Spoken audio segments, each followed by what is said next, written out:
एक ऐसा हॉस्टल जहां पढ़ाई की जगह हर रात धमाकों की आवाजें गूंजती हों, कमरे की दीवारें बम के धमाकों से कांप उठती हों और भविष्य से ज्यादा चिंता जिंदगी बचाने की हो। ईरान में जारी संघर्ष के बीच ऐसी ही डरावनी परिस्थितियों का सामना कर रहे करीब 70 वर्षीय छात्र आखिरकार सुरक्षित नई दिल्ली लौट आए हैं।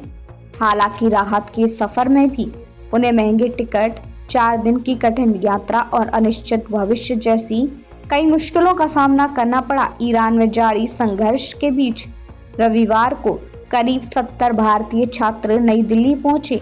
इनमें से अधिकतर छात्र जम्मू कश्मीर के रहने वाले हैं, जो वहां मेडिकल की पढ़ाई कर रहे थे। जब ये छात्र इंदिरा गांधी अंतर्राष्ट्रीय हवाई अड्डे के टर्मिनल 3 पर पहुंचे तो उनके चेहरों पर साफ तौर पर राहत और सुकून दिखाई दे रहा था। पिछले कई हफ्तों से वे भय और अनिश्चितता के माहौल में रह रहे थे। संघर्ष शुरू होने के समय ईरान में करीब 1200 कश्मीरी छात्र मौजूद थे, जिनमें अधिकतर मेडिकल छात्र थे। जैसे जैसे हालात बिगड़ते गए, विश्वविद्यालयों में पढ़ाई और अस्पतालों में शैक्षणिक गतिविधियां अचानक बंद हो गईं। छात्रों का कहना है कि युद्ध के दौरान शैक्षणिक संस्थान और अस्पताल अक्सर निशाने पर होते हैं, इसलिए वहां रहना बेहद खतरनाक हो गया था। अनंतनाग की एक मेडिकल छात्रा ने बताया कि पिछला 1 महीना बेहद डर और तनाव में गुजरा।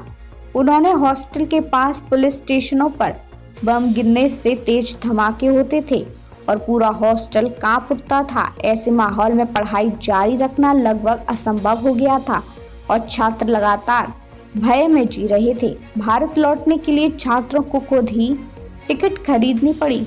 आमतौर पर जम्मू कश्मीर के कुपवाड़ा के एक छात्र को आने जाने का टिकट करीब 25,000 रुपए में मिल जाता था, लेकिन इस आपात स्थिति में उन्हें सिर्फ दिल्ली आने के लिए एक तरफा टिकट पर करीब 55,000 रुपए खर्च करने पड़े। भारत लौटने का रास्ता भी आसान नहीं था। छात्रों को पहले ईरान से आर्मेनिया ले जाया गया, फिर वहां से दुबई और आखिर में दिल्ली की उड़ान से भारत पहुंचाया गया। लगातार यात्रा और तनाव के बीच कई छात्रों ने बताया कि उन्हें 4 दिनों तक ठीक से भोजन भी नहीं मिल पाया।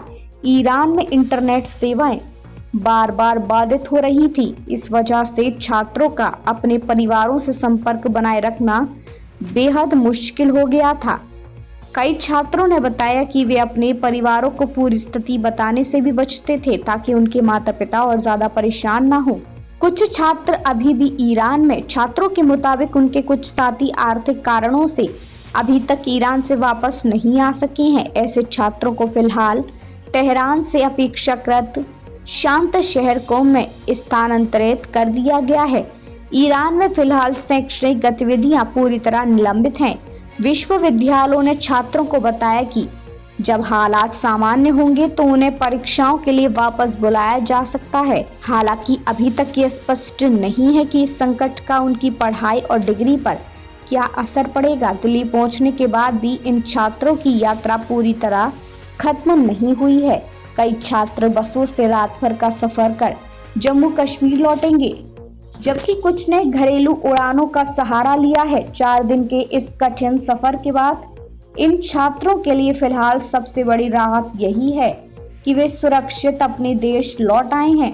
लेकिन सवाल अब भी बाकी है, क्या इन छात्रों का शैक्षणिक भविष्य सुरक्षित रहेगा और क्या ईरान में फंसे बाकी भारतीय छात्रों को भी जल्द सुरक्षित वापस लाया जा सकेगा। फिलहाल राहत की बात यही है कि धमाकों और दहशत के बीच फंसे इन युवाओं की जिंदगी अब अपने देश की सुरक्षित जमीन पर लौट आई है।